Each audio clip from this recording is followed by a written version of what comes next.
Hi friends, trend facts YouTube channel స్వాగతం. మనం ఈ బొంగు ఆఫ్ స్టాక్ మార్కెట్ మీద వీడియోస్ చేయకూడదు అనుకుంటున్నాం, కానీ ఇతను తెలుగు కమ్యూనిటీకి చాలా ప్రమాదకరమైనటువంటి వ్యక్తి. చాలా మోసపూరితంగా పబ్లిక్ని మోసం చేసేటువంటి మైండ్ సెట్ మొత్తం ఫుల్గా డెవలప్ అయినటువంటి వాడు అనమాట. కాబట్టి మనం కనుక చేయకుండా ఉంటే వందల మంది ముందు కూడా ఇప్పటికే 600 కుటుంబాలు రోడ్డున పడ్డాయి. వీటిని నమ్ముకొని 15 కోట్ల రూపాయలు పోగొట్టుకున్న వాళ్ళు ఉన్నారు. ముందు మనం వదిలేసామనుకోండి, ఇటువంటి వాడు విపరీతంగా ఒక వటవృక్షంలాగా ఎదిగేసి బలంగా చాలామందిని మోసం చేసేటువంటి ప్రమాదం ఉంటుంది. కాబట్టి ఈ కంటిన్యూ వీడియోస్ అనేటువంటిది రోజుకు 1-2 రోజులు కొట్టైనా సరే తప్పదు, చేస్తా. ఎందుకంటే ఒక అవేర్నెస్ అనేది రావాలి పబ్లిక్. మన ఛానల్ యొక్క మోటోనే అది. కాబట్టి ఈ మోసగాళ్ళు నిజంగా మరలా వాళ్ళ యొక్క రెక్కల్ని విదిల్చుకుంటూ యూట్యూబ్ ప్లాట్ఫామ్లోకి రావడానికి ప్రయత్నం చేస్తున్నారు. దీంట్లో ఈ బొంగు ఆఫ్ స్టాక్ మార్కెట్ని మించినటువంటి వాడు లేడు. అలాగే ఆణిముత్యం, వీళ్ళిద్దరూ ఆణిముత్యం మొదలెట్టాడు.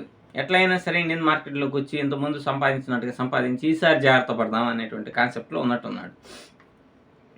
వీళ్ళని మనం ఇలాగే కనుక వదిలేస్తే మనం ఏమవుతుందంటే ముందు అసలు మనమే జాయిన్ అయ్యేటువంటి అవకాశం కూడా ఉంటుంది. అందులోనూ బొంగు of stock market recent videos చూడండి.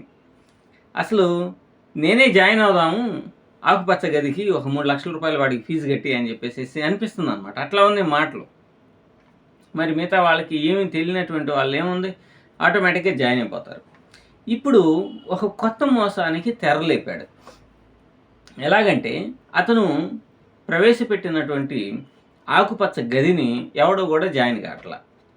ఎందుకు జాయిన్ అవుతారు? ఇప్పుడు ఫీజేలా 2 లక్షల రూపాయల ఫీజు ఉంది, క్యాపిటల్ 3 లక్షలు ఉంది.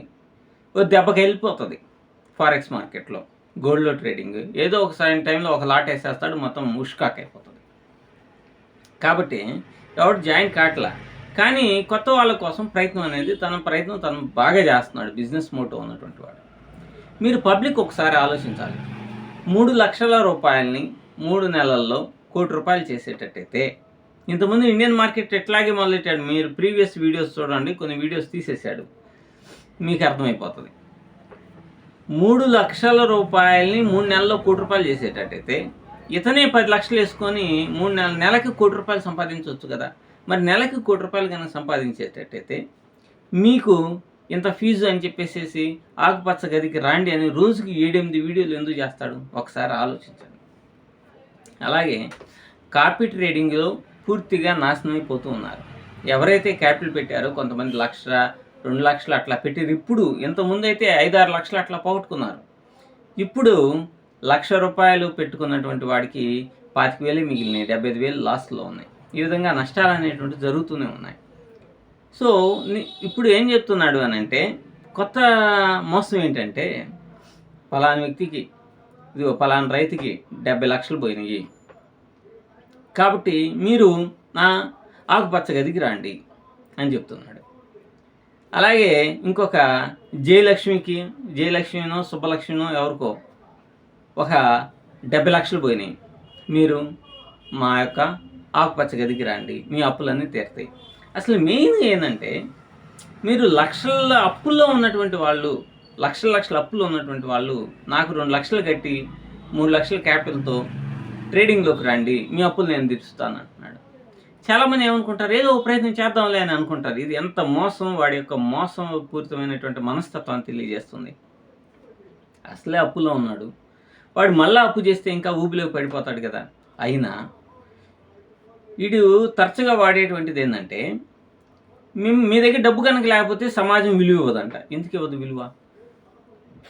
మీరు ఫర్ ఎగ్జాంపుల్గా మీకు సరిగా అర్థం కాక ఎవడో కాల్స్ ఇచ్చేటువంటి వాడిని పట్టుకోను, అకౌంటు హ్యాండ్లింగ్ చేసేటువంటి వాడిని పట్టుకోను, లక్షలాది రూపాయలు పోగొట్టుకున్నారు. మీ అంతటి మీరుగా ప్రయత్నం అనేటువంటిది చేయటంలా. మీరు ఇప్పుడు మరలా తిరిగి వెళ్ళేసేసి వాడి దగ్గరికి వెళ్తే మీకు ఇంకా నష్టం అనేటువంటిది జరుగుతుంది. కాబట్టి ఇక్కడ పూర్తిగా మీదే తప్పు. 50 లక్షలు పోయేంత వరకు మనం ఆ విధంగా ఉండటం అనేటువంటిది మీదే తప్పు. కాబట్టి ఇది మీ యొక్క అసమర్థత వల్లే జరిగింది, కానీ మీరు నేర్చుకునేటువంటి కాన్సెప్ట్ లేకపోవడం వల్ల జరిగింది. కాబట్టి ఇటువంటి వాళ్ళని మరలా తిరిగి మీరు కనుక క్యాపిటల్ పెడితే మీకు ఇంకా నష్టపోయితే మీ యొక్క కుటుంబాలు ఎంత చిన్నాభిన్నం అవుతాయో మీరు ఒకసారి ఆలోచించండి. ఇన్ని లక్షలాది రూపాయలు పోయినాయి, వాడిని ఉద్ధరిస్తాను వీడిని ఉద్ధరిస్తానని అన్నాడు కదా. ఇతన్ని నమ్ముకొని ఒకరు 30 లక్షలు, 12 లక్షలు, 18 లక్షలు, 20 లక్షలు ఇట్లా విపరీతంగా పోయినాయి. మరి అటువంటి వాళ్ళని ఉద్ధరించవచ్చు కదా. అబ్బాయి మీరు ఎంత పోగొట్టుకున్నారు కాబట్టి మీకెందుకు, నేను మీకు ఇది చేస్తాను, నాకు ఫీజు గీజు ఏం లేకుండా నేను ముందు అసలు వాళ్ళని, నీ వల్ల పోయినాయి కదా, వాళ్ళని ముందు అసలు పైకి తీసుకుని రావాలి కదా. అటువంటి ప్రయత్నాలు లేవు. ఏ కాడికి మీకు డబ్బు పోయింది అంటే పోగొట్టుకున్నటువంటి వాళ్ళని ఇంకా అప్పులు చేయమని చెప్తున్నాడు. ఒక్కసారి మీరు ఎడిదిరిగి పోయిన డబ్బులు ఏదో పోయినాయి. మీరు మీ జీవితాలను ఇకనైనా జాగ్రత్త చేసుకోండి. అనవసరంగా ఇటువంటి మోసగాడు అసలు దయాదాక్షిణ్యం కూడా ఉండదు. డబ్బు ఎట్లాగైనా సరే సంపాదించాలి, మోసమే, అంతా మోసంతో కూడుకున్నటువంటి ఆలోచన చేస్తూ ఉన్నాడు. ఇంకేమంటున్నాడు, ఇంతకుముందు పోయినాయి డబ్బులు, పోయినాయి కాబట్టి కొన్ని టెక్నికల్ ఇష్యూస్ వల్ల పోయినాయి అంటున్నాడు. అసలు టెక్నికల్ ఇష్యూస్ వల్ల ఎలా పోతాయి? మార్కెట్లో ఎక్స్చేంజ్ ట్రేడింగ్ ప్లాట్ఫామ్లో ట్రేడింగ్ చేయడం కాకపోతాయి. అంతేకాకుండా ఇంకా ఏం చెప్తున్నాడంటే, ఇటువంటి సర్వీసులు మన దగ్గర ఉన్నాయని మీరు మీ చుట్టుపక్కల ఉన్నటువంటి వాళ్ళకి చెప్పమంటున్నాడు.